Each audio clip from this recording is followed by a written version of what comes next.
menyangka bahwa itu semua dapat mengekalkan kebahagiaan, dapat menunjang kehidupan yang langgeng. Ada yang berlomba-lomba mengejar-ngejar harta. Seluruh waktu dalam hidupnya habis untuk mengejar harta. Tidak peduli siang atau malam, sore atau pagi. Sujud tidak lagi sempat, Allah dilupakan dengan agama jauh. Ada yang berlomba mengejar-ngejar pangkat, jabatan dan kedudukan. Tidak peduli menjilat ke atas, menginjak ke bawah atau menyikut kiri dan kanan.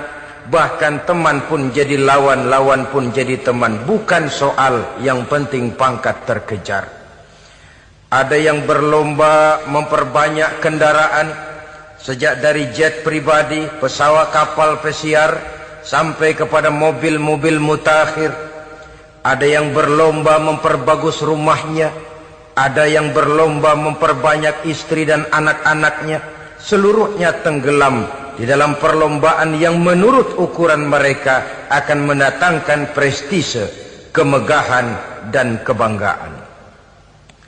Allah Subhanahu wa ta'ala menegur, memberikan peringatan dalam surah yang pendek, yaitu surah At-Takatsur.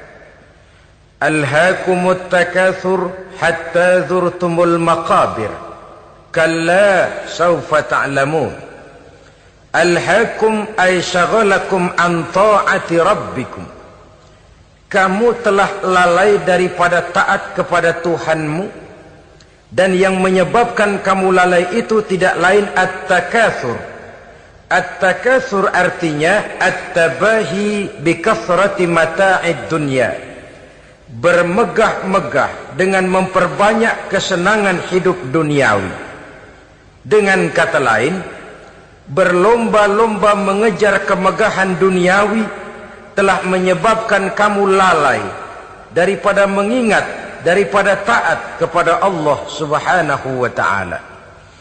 Apabila orang cenderung materialistis, seluruh kegiatan hidup dikerahkan untuk berlomba memperbanyak materi.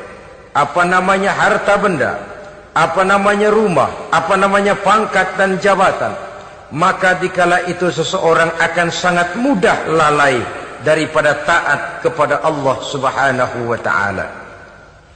Hilanglah kesadaran bahwa sesungguhnya apapun yang kita miliki dalam kehidupan dunia ini tidak lain hanya barang titipan sementara. Kita cari, kita kejar, tapi setelah kita dapatkan, jangan dia dijadikan tujuan. Jadikanlah dia sebagai alat. Apabila harta benda duniawi sudah dijadikan sebagai tujuan daripada kehidupan, maka sesungguhnya kita sudah terseret dalam satu siklus, satu lingkaran setan yang tidak akan pernah berujung. Sebab manusia dalam berhadapan dengan materi duniawi tidak akan pernah mengenal kata cukup, tidak akan pernah mengenal kata puas, dan tidak akan pernah bertemu dengan titik. Selalu koma, selalu kurang, selalu. Saudara kaum muslimin rahimakumullah.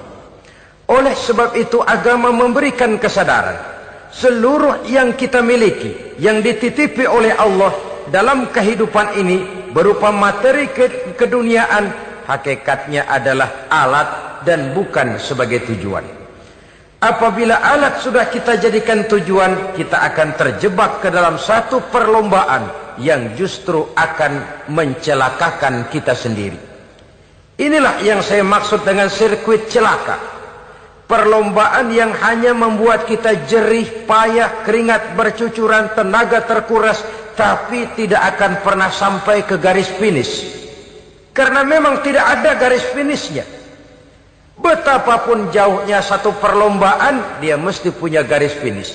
Tapi kalau sudah at-takatsur, berlomba bermegah-megah diri, maka barangkali tidak akan pernah ada garis finishnya. Kita akan terseret dalam lingkaran setan, berputar di seputar itu tanpa tahu kapan berhenti dan di mana titiknya. Agamalah yang memberikan kesadaran. Alhaakumut takatsur. Bermegah-megahan telah membuat kamu lalai daripada taat kepada Allah Tuhanmu. Semua sadar bahwa kita diciptakan tidak lain adalah untuk mengabdi kepada Allah. Nilai pengabdian ini sering lentur, nilai pengabdian ini sering luntur manakala kita sudah berlomba-lomba bermegah-megah dengan materi kehidupan dunia. Islam jelas tidak menganjurkan penganutnya jadi orang miskin.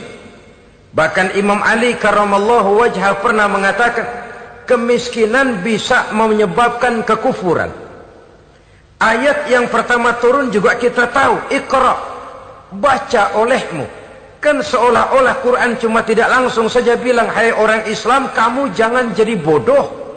Kebodohan menimbulkan kemiskinan, kemiskinan mendekatkan kita kepada kekufuran. Jadi miskin sama kufur tetangga. Artinya dalam kondisi miskin,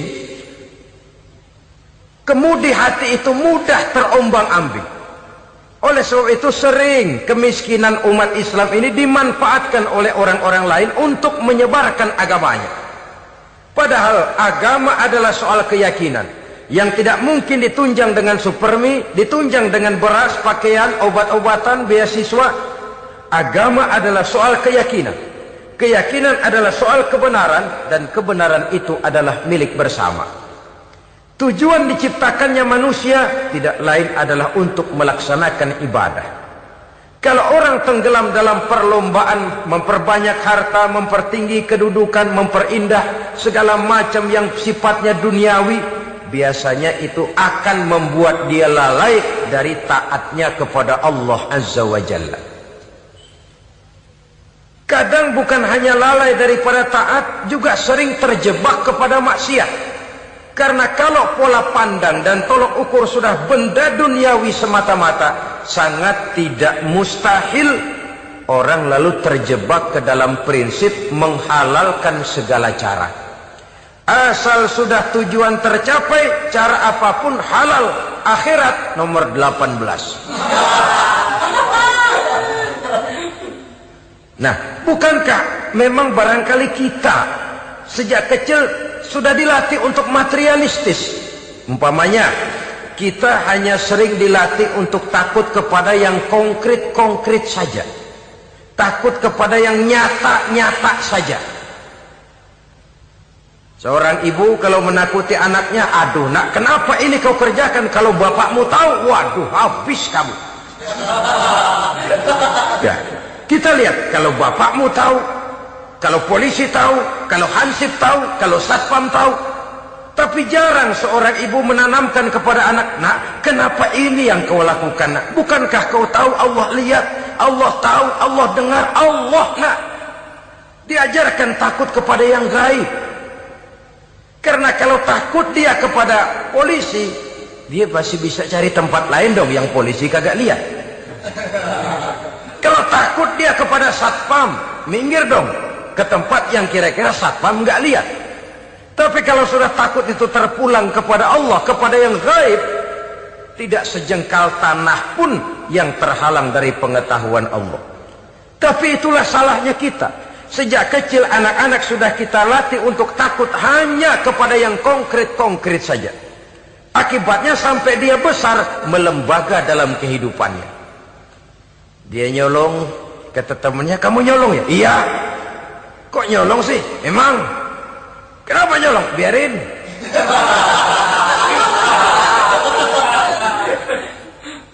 Kamu kan tahu Allah lihat? Tahu. Kenapa nyolong juga? Biarin. Asal orang jangan lihat. Kalau Allah mah lihat, dia kagak ribut. Allah enggak ribut katanya. Nah, ini kan satu refleksi yang timbul daripada kenyataan. Jikalau orang hanya dijejali rasa takut kepada yang konkret-konkret saja, kepada yang zohir-zohir saja, yang akan tumbuh lalu mental kucing. Sopan, tenang, kalem, ayem, nggelenggem. Kalau ada orang, sedikit orang meleng, kucing kelihatan watak aslinya. Saudara-saudara kaum muslimin rahimakumullah. Oleh sebab itulah maka agama lewat surah yang kita bicarakan pada pertemuan ini memberikan peringatan. Kala, jangan begitu dong. Kamu boleh mencari dunia, silahkan cari harta yang banyak, cari pangkat yang tinggi, tapi jangan itu membuat kamu lalai daripada taat terhadap Allah Subhanahu wa ta'ala. Jangan karena keinginan mendapat harta yang sebanyak-banyaknya lalu melakukan segala macam cara asal tujuan tercapai. Itu sudah membuat kita lalai. Jangan karena ingin mengejar kedudukan yang tinggi lalu jilat atas injak bawah, nggak mempan jilat dukun dipakai.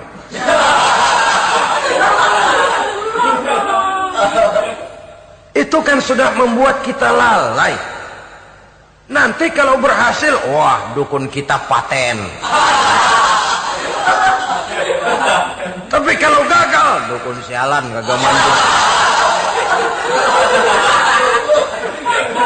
Hilanglah Allah dalam kehidupan kita. Makin materialis, dan perlombaan ini membawa kita kepada kecelakaan.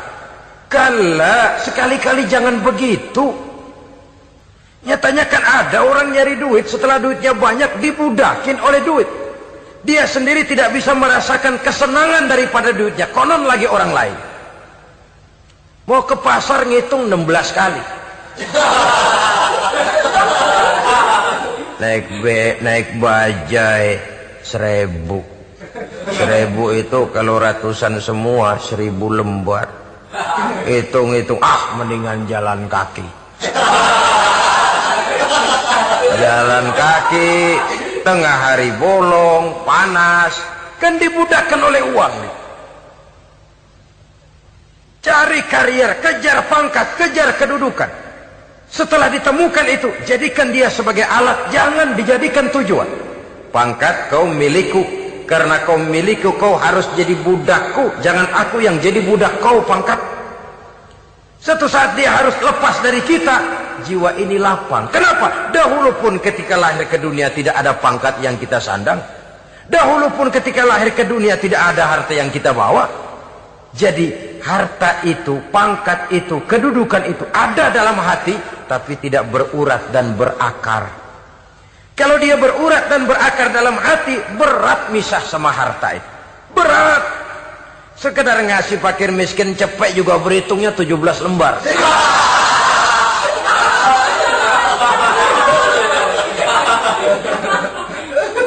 Dengar di kantornya mau ada mutasi, pindah dia dari tempat basah ke tempat kering, baru berita burung udah meriang duluan. Ini nanti bagaimana, itu nanti bagaimana, ini nanti bagaimana. Kan tidak jarang orang yang kena apa istilah kerennya zaman sekarang itu post power syndrome. Post power syndrome ini pernah dianalisa oleh Nabi. Kata beliau, irhamu salasatan minan nas, sayangilah 3 macam manusia. Siapa mereka? Pertama, azizan zalla, orang terhormat yang jatuh hina. Ini yang sering terkena post power syndrome. Biasa kemana-mana dikawal, dihormati, datang ke tempat ini protokol siap, ini serba diatur, semua serba beres. Begitu jabatan selesai atau pensiun, habis orang gak indah-indah. Dia lihat orang diemin aja, orang diemin, orang tonton. Ini kalau nggak kuat mentalnya, itu kena post power syndrome. Akibatnya ya bisa jantungan, bisa leper, bisa darah tinggi. Ya penyakit-penyakit yang zaman dulu kita nggak kenal. Ini kan makin banyak dokter, makin maju ilmu kedokteran, makin aneh penyakit. Saudara hadirin yang saya hormati, post power syndrome kena apa yang dinamakan frozen emotional attitude. Tidak kuat menghadapi kenyataan. Azizan zalla, orang terhormat yang jatuh hina, itu sangat perlu dikasihani. Yang kedua, ghaniyan qad iftaqar, orang kaya jatuh miskin. Ini juga sama. Biasa hidup apa ada, serba ada, lalu harus hidup apa adanya. Ini kalau kurang kuat benar-benar memble.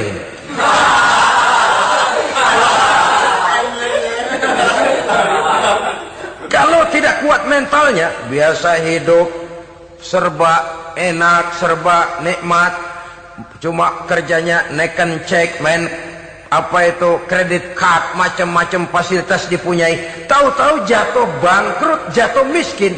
Kalau tidak fondasi agamanya kuat, bisa gantung diri, bisa bunuh diri, bisa frustasi, bisa terkena psikosomatik, tekanan jiwa mempengaruhi faktor biologis, timbullah tekanan, terjadilah penyakit aneh-aneh.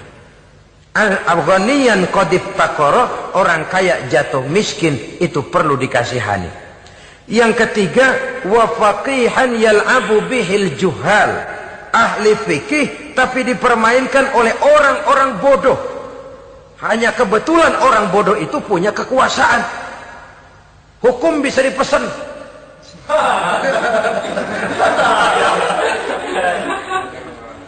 Aturannya haram, Ustaz, ada haram dikit aja dah.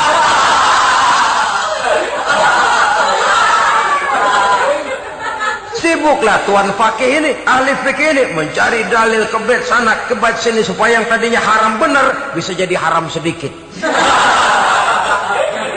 Padahal yang minta ini orang bodoh, tidak ngerti agama, cuma karena punya kekuasaan dipermainkan oleh orang yang fakih. Orang yang fakih ini dipermainkan.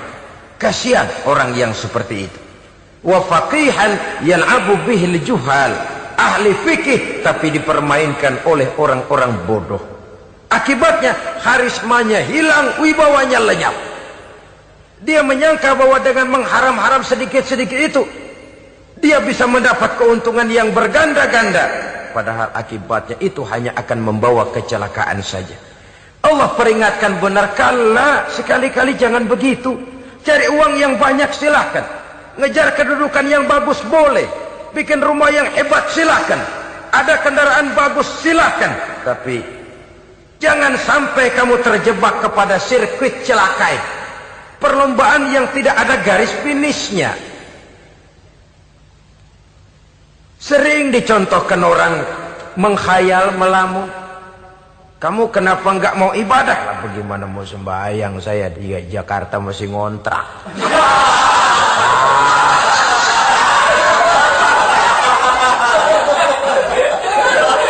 Bingung, tiap akhir tahun kontrakan habis. Kalau punya rumah sendiri walaupun kecil-kecilan, tenanglah saya ibadah. Baiklah, oleh Allah diberikan rezeki, bisa bikin rumah walaupun kecil-kecilan. Sudah punya rumah sendiri, belum juga ibadah, apalagi mulur lagi. Habis bagaimana mau sembahyang, rumah kecil banget, pinggir kali, asal hujan bocor ya.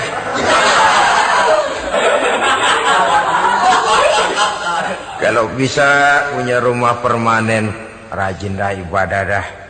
Iyalah, diberikan rezeki, bisa bikin rumah besar, kamarnya banyak, halamannya luas, kendaraan belum ada, perabotan belum lengkap. Sudah ada kendaraan, belum kayak orang-orang. Sudah kayak orang-orang, masih sama dong, kudu di atas. Kapanlah selesainya? Kala, sekali-kali jangan begitu. Jangan kamu mengumpulkan harta bermegah-megah membuat kamu lalai dari taat kepada Tuhanmu. Engkau tinggalkan rukuk dan sujud, engkau jauh dari masjid, engkau kering dari kehidupan beragama. Sebab itulah maka pembangunan fisik material tidak bisa dipisahkan dengan pembangunan mental spiritual. Tidak hanya cuma dalam teori, tapi juga harus dalam praktek.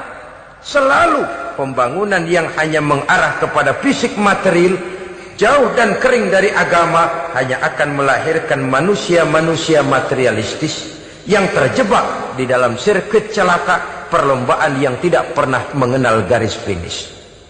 Sebab itu agama mengajarkan, orang kaya itu siapa sih? Yang banyak duit? Belum tentu. Yang kebunnya di mana-mana ngebelatak? Belum tentu. Yang pabriknya selebar-lebar? Belum tentu. Yang punya segala macam peternakan, dari peternakan gajah sampai peternakan kutu,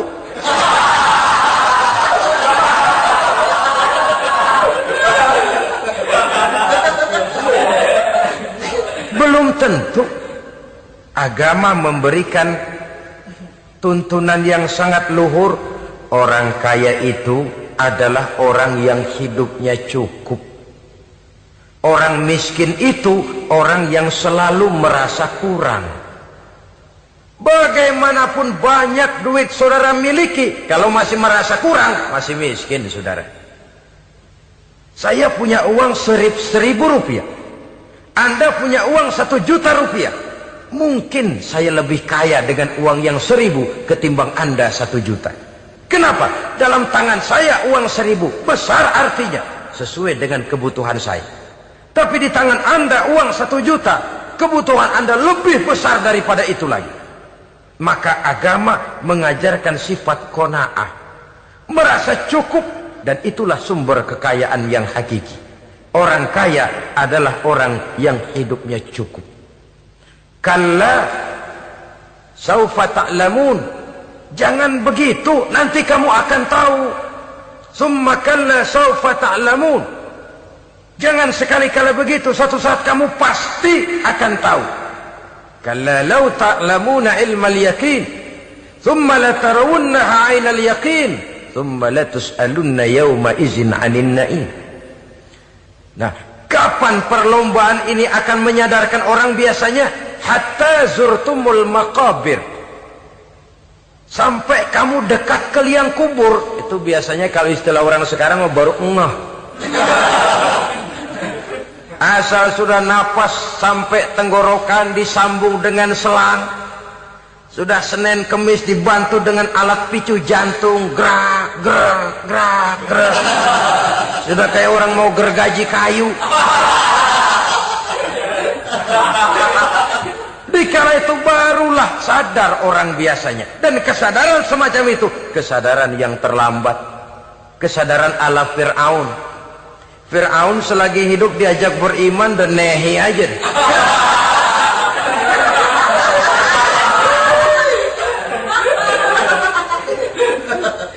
Tapi ketika dia tenggelam di lautan merah bersama seluruh tentaranya, dikala napas hampir terputus, keluar ucapannya, amantu bi Rabbi Musa wa Harun. Aduh, kalau begini mah saya juga percaya kepada Tuhannya Musa dan Harun. Saya beriman kepada Allah. Lagi timbul tenggelam mau sekarat baru beriman. Hatta zurtumul maqabir, kamu telah lalai dari sebab bermegah-megah sampai kamu masuk ke liang kubur, dekat ke liang kubur. Kalimat zurtum di sini menjelaskan bahwa kubur itu tidak selamanya. Zurtum itu dari kalimat zaro ya zuru, berziarah. Orang berziarah kan sebentar. Ke kubur itu sama dengan berziarah kita di situ. Sebentar, tidak akan selamanya, tidak akan kekal dalam kubur. Bahwa kubur itu cuma satu halte dari sekian halte yang harus kita jalani.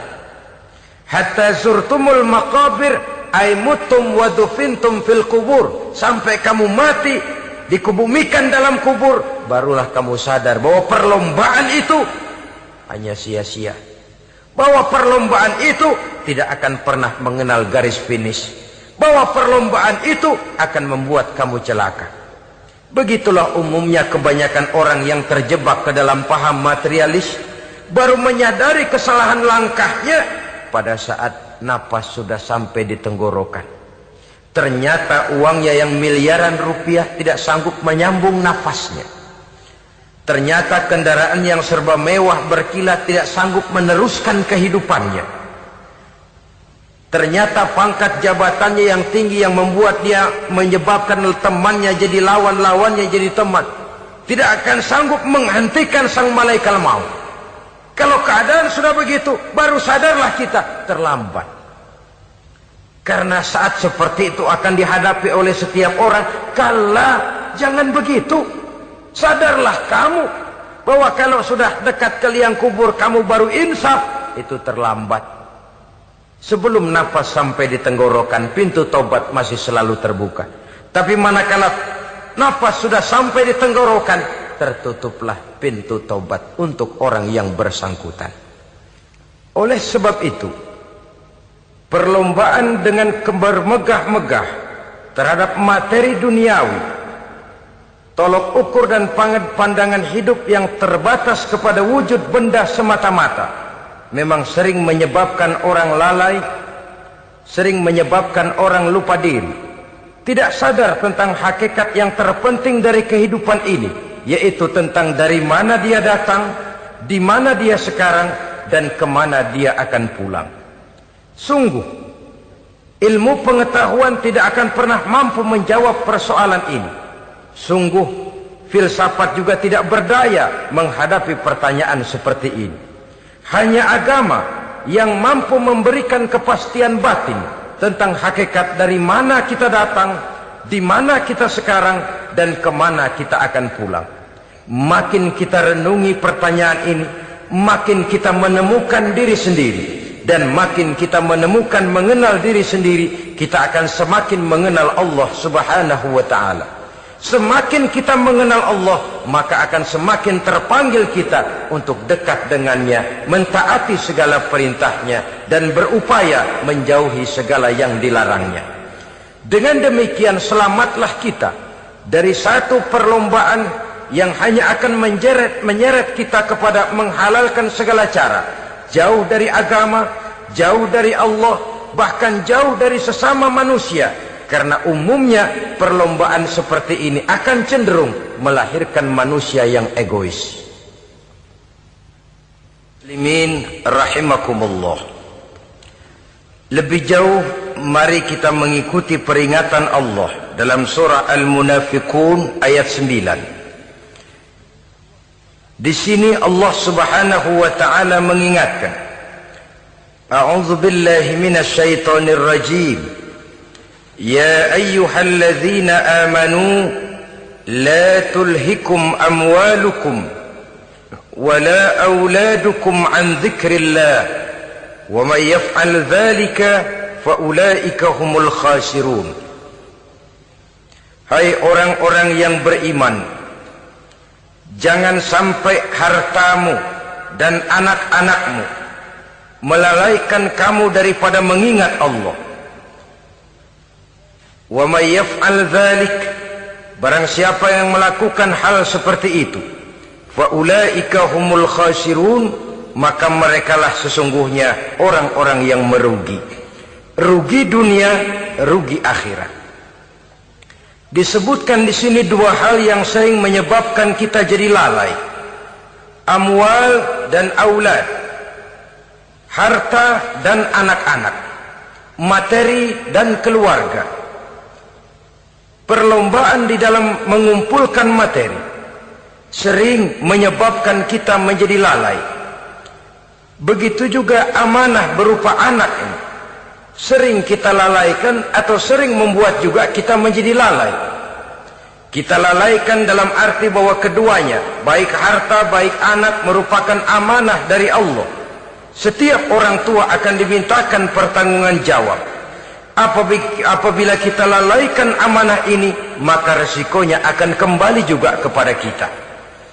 Tapi satu hal yang jelas dalam ayat 9 surah Al-Munafiqun ini, bahwa perlombaan memperbanyak harta dan anak-anak yang masuk dalam kelompok at-takatsur itu tadi akan menyebabkan orang khasiru, termasuk ke dalam kelompok orang-orang yang rugi.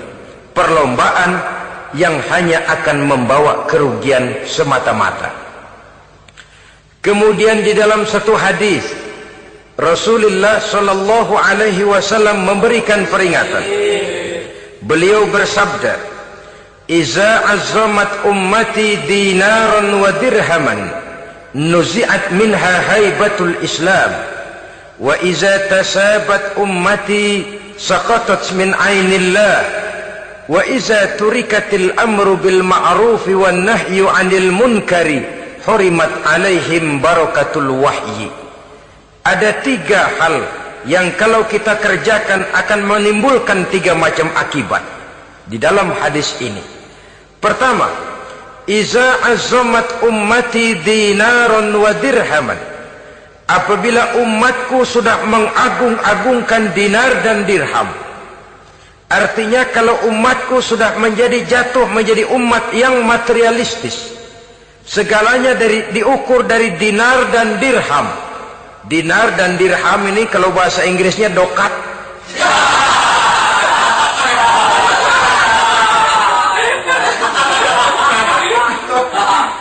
Segalanya diukur dari segi dinar dan dirham saja.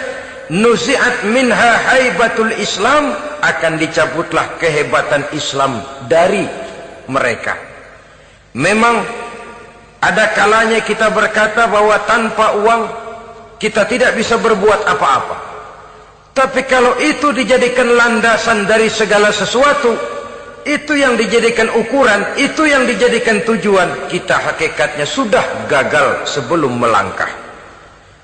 Apapun saja profesi kita, apabila sudah menjadi pendewa dinar dan dirham, akan hilanglah kehebatan Islam, akan dicabut kehebatan Islam itu. Umat Islam bisa dibeli, ulama bisa dikontrak, kiai bisa dicarter. Saudara hadirin ma'asyiral muslimin rahimakumullah, apabila umatku sudah membesar-besarkan dinar dan dirham, bermegah-megah dengan itu, berlomba-lomba memperbanyak itu yang menjadi tujuan dan tolok ukur dari segala kegiatan, nuzi'at minha haibatul Islam, akan dicabutlah kehebatan Islam. Hilang itu wibawa. Walaupun dia bernama umat mayoritas dalam jumlah, tetapi dia minoritas dalam peranan. Mayoritas dalam bilangan, tapi minoritas dalam percaturan kegiatan hidup ini. Kita ingat di zaman pengembangan Islam di masa Rasulullah sallallahu alaihi wasallam, mereka berlomba-lomba mengorbankan dinar dan dirhamnya untuk kepentingan agama, bukan mengorbankan kepentingan agama untuk mencari dinar dan dirham. Kita di zaman sekarang sering terjadi penjungkiran nilai, terbalik yang kita amalkan. Nabi Ibrahim mengorbankan putranya Ismail untuk kepentingan agama. Kita sering sekarang ini mengorbankan kepentingan agama untuk anak-anak kita. Dulu anaknya yang dikorbankan buat agama, sekarang agamanya dikorbankan buat anak. Dulu dinar dan dirham dibelanjakan untuk menopang agama, sekarang agama dijadikan alat untuk mencari dinar dan dirham. Saudara-saudara kaum muslimin rahimakumullah, memang apabila dinar dan dirham digunakan untuk penyangga perjuangan, itulah idealnya. Saya katakan tadi, dinar, dirham, uang, dunia cuma sekedar alat, bukan sekedar tujuan. Kita memerlukan alat ini. Membangun pesantren tidak cukup dengan semangat. Membangun rumah sakit Islam tidak cukup dengan pidato. Membangun masjid tidak cukup dengan semangat menggebu-gebu. Kita perlu semen, kita perlu pasir, kita perlu batu kali, kita perlu besi, dan itu semua beli. Tidak turun dari langit seperti turunnya embun di waktu pagi. Tidak mungkin rumah sakit Islam muncul ke permukaan hanya dengan simsalabim abracadabra.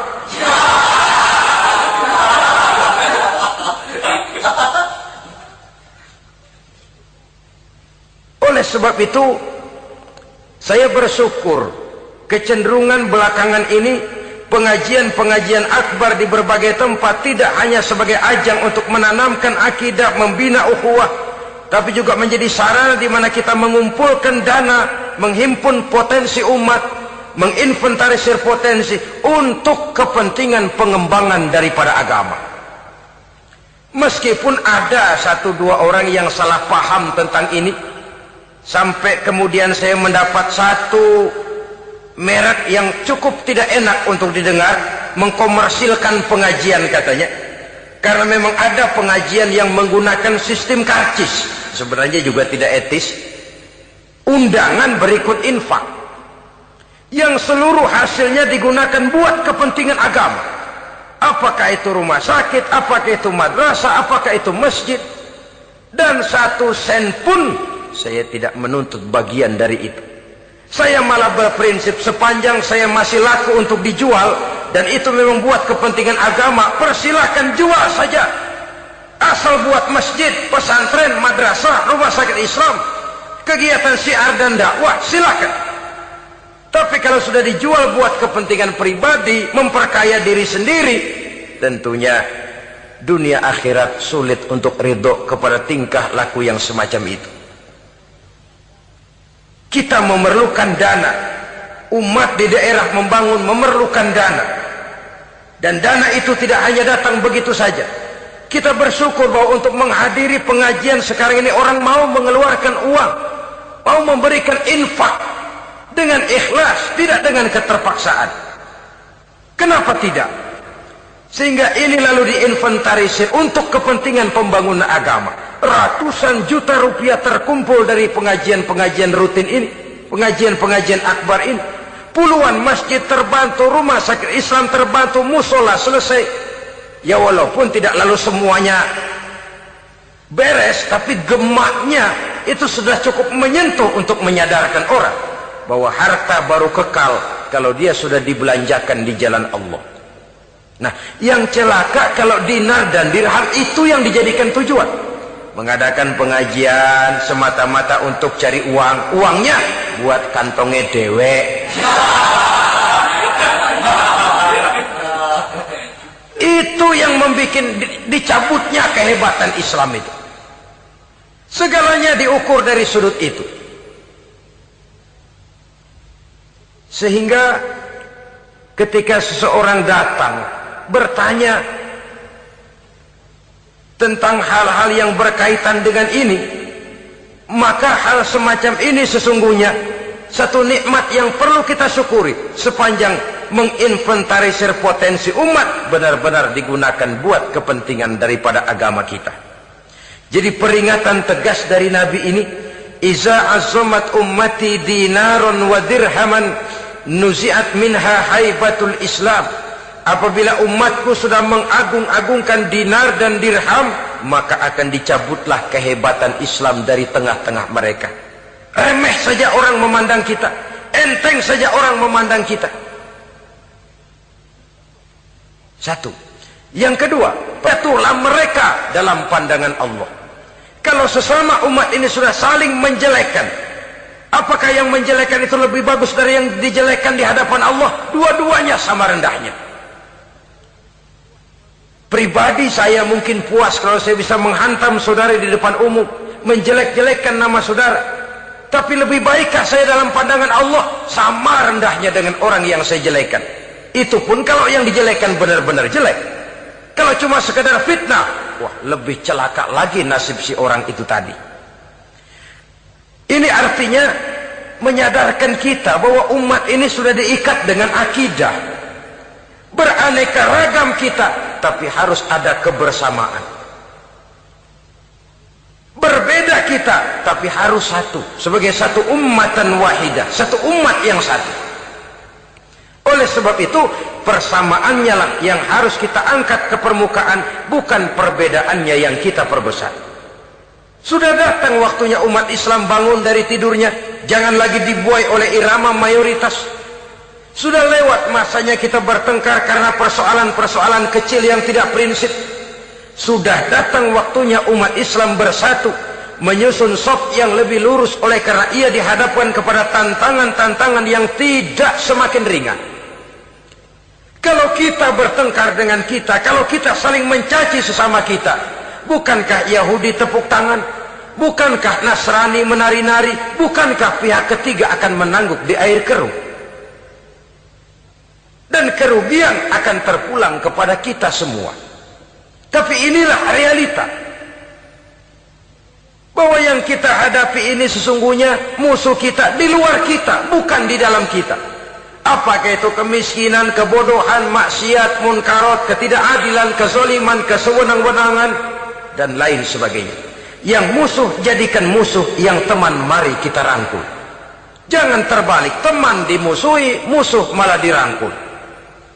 Maka berpesta poralah musuh-musuh Islam ini. Saudara-saudara kaum muslimin rahimakumullah, Nabi memperingatkan dengan tegas, wa iza tasabat ummati saqatat min ainillah. Jikalau umatku sudah saling mencaci maki, sudah saling berbantah-bantahan, jatuhlah mereka dalam pandangan Allah. Satu ayat menjelaskan jangan sebagian kamu meremehkan, yaskhar, mengecilkan, menganggap enteng orang lain. Boleh jadi yang dihina, diremehkan, dianggap enteng itu nilainya lebih bagus daripada yang menganggap enteng. Hakikat segala sesuatu itu cuma kembali kepada Allah. Di sanalah penilaian finalnya. Manusia hanya melihat yang zahir. Makin banyak harapan hidup ini kita gantungkan kepada manusia, makin banyak kita harus bersiap untuk kecewa. Saudara-saudara kaum muslimin rahimakumullah. Kemudian yang ketiga peringatan dari baginda Nabi, wa iza turikatil amru bil ma'rufi wan nahyu 'anil munkari hurimat 'alaihim barakatul wahyi. Apabila amar ma'ruf dan nahi munkar telah ditinggalkan, maka akan hilanglah keberkahan wahyu, akan hilanglah keberkahan Quran, akan sirnalah keberkahan agama. Amar ma'ruf dan nahi munkar ditinggalkan, artinya di tengah masyarakat sudah tidak ada lagi yang menyerukan ini baik, ini tidak baik, ini halal, itu haram. Mari kita sholat, mari makmurkan taklim, santuni yatim piatu, makmurkan masjid. Seruan ke arah itu tidak lagi terdengar. Sementara tinggalkan judi, tinggalkan minuman keras, jauhi zina, seruan semacam itu pun tidak lagi terdengar. Maka hilanglah keberkahan wahyu itu. Karena amar ma'ruf dan nahi munkar merupakan bagian daripada ajaran agama kita. Menjadi sponsor dari segala macam kebajikan dan menjadi penghalang daripada segala macam kemunkaran sesuai dengan batas kemampuan yang kita miliki masing-masing. Nah, saya kembali kepada persoalan pokok di awal pembicaraan tadi. Bagaimana jalan keluarnya? Jalan keluarnya tidak lain adalah upaya. Bagaimana kegiatan yang sifatnya fisik material ini diimbangi dengan kegiatan yang bersifat mental spiritual. Upaya menghidupkan majelis-majelis taklim, upaya memakmurkan masjid-masjid sebagai laboratorium rohani untuk mewujudkan keseimbangan dalam pola pikir yang akan berlanjut dalam gerak hidup yang kemudian akan tertuang dalam segala perbuatan manusia. Apabila sudah terwujud kepincangan dalam pola pikir, akan pincanglah caranya bertindak dan berbuat, akan pincanglah pandangan hidupnya, akan pincanglah orientasinya di dalam kehidupan ini. Oleh karena itu, Islam dalam berbagai aspek kehidupan mengajarkan sistem keseimbangan.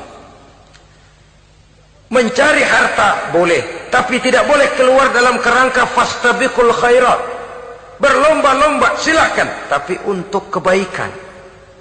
Bukan untuk bermegah-megah, bukan untuk menumbuhkan gengsi, bukan untuk meninggikan prestise dan harga diri, tapi fastabiqul khairat, berlomba-lomba di dalam mengejar kebajikan, di dalam menyebarkan kebaikan. Bukan sekedar berlomba-lomba, tapi tolong menolong, bantu membantu. Ta'awanu 'alal birri wat taqwa wa la ta'awanu 'alal ismi wal udwan. Bertolong-tolonganlah kamu di dalam kebaikan dan takwa, jangan bertolong-tolongan di dalam perbuatan dosa dan permusuhan. Kerjasama di dalam kebaikan, kerjasama di dalam ketakwaan. Ada satu contoh yang menarik bahwa umat Islam di dalam ia menjalin kebersamaan itu harus seperti orang main sepak bola. Saudara lihat, orang main sepak bola, kalau pertandingan belum dimulai, silahkan kumpul di luar lapangan, atur strategi yang baik. Tapi kalau pertandingan sudah dimulai, turun ke lapangan hijau, jangan kumpul terus. Masa ada sepak bola gotong royong, groyok ke sana, groyok ke sini, ya kalah terus. Harus ada yang jadi penyerang tengah, kan begitu toh sepak bola. Harus ada yang jadi kiri luar, kanan dalam, striker, back, penjaga gawang. Yang penting kerjasama, teamwork, lalu mampu menciptakan operan-operan. Yang jadi back jangan ngiri sama yang jadi penyerang tengah. Jangan hasut, sebab bagaimanapun juga andai kata si penyerang tengah berhasil menjaringkan bola ke gawang lawan, kan kemenangan bukan kemenangan satu orang, kemenangan satu kesebelasan, kemenangan satu tim. Ini yang sering terjadi, back ngiri sama penjaga gawang. Lalu penjaga gawang ngiri sama penyerang tengah. Penyerang tengah ngiri sama kiri luar. Ya kapan mau menggolkan ke gawang lawan? Kita ini satu kesebelasan, posisi boleh berbeda. Umat Islam itu harus ada yang jadi camat, lurah, bupati, gubernur, menteri, jadi jenderal, jadi konglomerat, jadi pengusaha, jadi teknokrat. Yang penting kerjasama, teamwork, mampu menciptakan operan-operan yang akurat. Diego Armando Maradona, enggak pakai dia, enggak.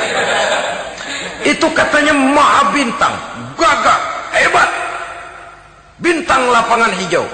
Kapan Maradona hebat? Kalau ditunjang oleh 10 temannya yang lain. Merupakan satu kesebelasan. Bagaimanapun hebatnya Diego Armando Maradona, kalau dia sendirian lawan satu kesebelasan, remek.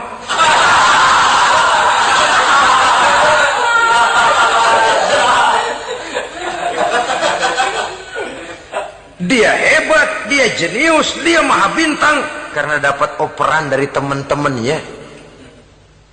Bukan jegalan, operan. Jadi oleh sebab itu bagaimana kita menciptakan operan-operan akurat yang akan melahirkan kebersamaan di tengah-tengah umat. Artinya satu contoh saja. Misalnya seorang pengusaha besar, oleh karena kesibukannya di dunia bisnis, tidak perlu jadi ketua pembangunan musola. Tapi kalau ada musola belum selesai, operan. Operannya itu yang penting. Apa yang dioper itu? Semen, apa batu kali, apa besi. Yang penting operan. Operannya akurat. Kadang-kadang ada terjadi juga frustasi ngelihat lawan kesebelasannya terlalu kuat, ngoper ke gawang sendiri. Jebol. Kan sering terjadi begitu. Muslim didukung oleh umat Islam, ketika punya posisi menguntungkan malah mempersulit Islam. Ini kan ngoper ke gawang sendiri, bunuh diri namanya. Boro-boro jebolin gawang lawan, asal jangan bunuh diri juga lumayan. Jadi kalau saja kita mampu menciptakan kebersamaan seperti ini, baju boleh berbeda. Seorang muslim boleh dibungkus baju ABRI, boleh dibungkus baju dokter, boleh dibungkus baju teknokrat, boleh dibungkus baju konglomerat, sekedar baju. Tapi kalau terbukalah baju itu, kelihatan dadanya, terbersit nilai imannya, meresap sampai ke tulang sumsumnya. Dan pada saat Islam dikuti-kuti, akan timbul kecintaannya, akan timbul saya muslim dan saya bangga dengan Islam saya. Saya muslim dan saya mau berbuat untuk Islam saya. Saya muslim dan saya siap mati untuk Islam saya. Dengan baju apapun dia terbungkus, kalau roh, jiwa dan semangat semacam ini tertanam, saya yakin kita umat Islam akan mampu berbuat lebih banyak dengan mewujudkan operan-operan akurat yang sangat diharapkan oleh umat itu tadi. Oleh sebab itu, saudara-saudara kaum muslimin rahimakumullah, baju boleh berbeda, bendera boleh beraneka warna, tapi jikalau bernama muslim, persamaannya yang dicari, jangan perbedaannya yang diperbesar. Nilai persaudaraan yang diikat dengan akidah semacam inilah yang banyak dicari orang, yang banyak menyebabkan orang masuk Islam. Di mana masjid kelihatan benar sebagai simbol kehidupan demokrasi dalam menciptakan ukhuwah, wawasan ukhuwah ini. Masjid simbol demokrasi. Siapapun masuk masjid buka sepatu, demokrasi. Siapapun orangnya, tidak peduli merek apapun sepatunya. Apa itu keluaran Cibaduyut Bandung? Apa itu modelnya Belli, Beltoni, Itali? Tidak soal, masuk masjid buka. Jumatan, kopral datang lebih dulu depan, pral. Jenderal datang belakang saja, pral. Tidak ada fasilitas khusus dalam masjid karena di rumah Allah semua manusia sama. Si jenderal jangan lagi merasa jenderalnya, Si pengusaha jangan lagi menonjolkan kebosannya. Masjid adalah simbol demokrasi daripada kehidupan umat. Sebab itu jangan terjebak kepada sektoral di dalam kita berbicara tentang ukhuwah ini. Kita boleh terbungkus dengan baju apapun, tapi kalau di balik baju itu tidak lain jiwa Islam yang mau berkorban, mau mengeluarkan harta, bahkan siap mati untuk Islamnya, maka kebersamaan itu akan mudah kita wujudkan. Tapi sepanjang kita berpecah belah, sepanjang kita centang perenang, maka tidak akan banyak yang bisa kita lakukan. Satu-satunya perlombaan yang bukan hanya dibolehkan tapi bahkan sangat dianjurkan oleh agama, yaitu fastabiqul khairat, berlomba-lombalah di dalam kebaikan. Berlomba-lomba di dalam memakmurkan masjid, berlomba-lomba di dalam menghidupkan majelis-majelis taklim, berlomba di dalam menegakkan yang ma'ruf dan menghancurkan yang munkar, berlomba di dalam menyantuni yatim piatu. Tapi prakteknya kan kadang-kadang terbalik. Kalau sudah kumpul yang diakur-akurin, udah nambah kebon belum? Pabrik udah diperluas belum? Bisnis sudah sejauh mana? Belum pernah ada ketemu lalu kongko masjidnya udah digedein ya? Jarang yang ngomong begitu. Madrasahnya sudah bagaimana? Sejauh mana? Mesti yang enak itu ya nyocok-nyocokin. Bagaimana rumahmu sudah? Bagaimana kendaraanmu? Bagaimana pesawatmu? Bagaimana bukankah itu juga takasur? Dari obrolan kan nanti yang belum kan timbul panasnya. Gile dia udah beli gituan, gue belum. Timbul panasnya, lalu berusaha, berlomba lagi, bersaing lagi, berlomba lagi, bersaing lagi. Walaupun persaingan perlu, karena tanpa persaingan orang jarang mikir. Hidup itu kalau nggak ada tantangan kan tidur kita. Orang hidup smooth gitu ya, jalan tenang, setenang ya nggak maju orang itu. Orang itu baru bisa mengalami kemajuan kalau dia sudah dihadapkan kepada tantangan, gemblengan, gojlogan, fitnahan, hinaan, caci maki. Persaingan itu perlu supaya orang mikir. Kalau mikir dia berbuat, kalau dia berbuat dia bisa maju. Tapi persaingan yang sehat, bukan persaingan yang lalu menimbulkan fitnah, menghancurkan nama baik orang lain, yang dilatar belakangi oleh sifat hasud, dendam, iri hati, lalu menghalalkan segala cara. Tidak, bukan itu. Persaingan yang sehat ini akan menjadi alat picu agar orang lalu berlomba di dalam kebaikan. Satu-satunya perlombaan yang bukan hanya boleh tapi bahkan sangat dianjurkan oleh agama, berfastabiqul khairat, berlomba-lomba di dalam berbuat kebaikan.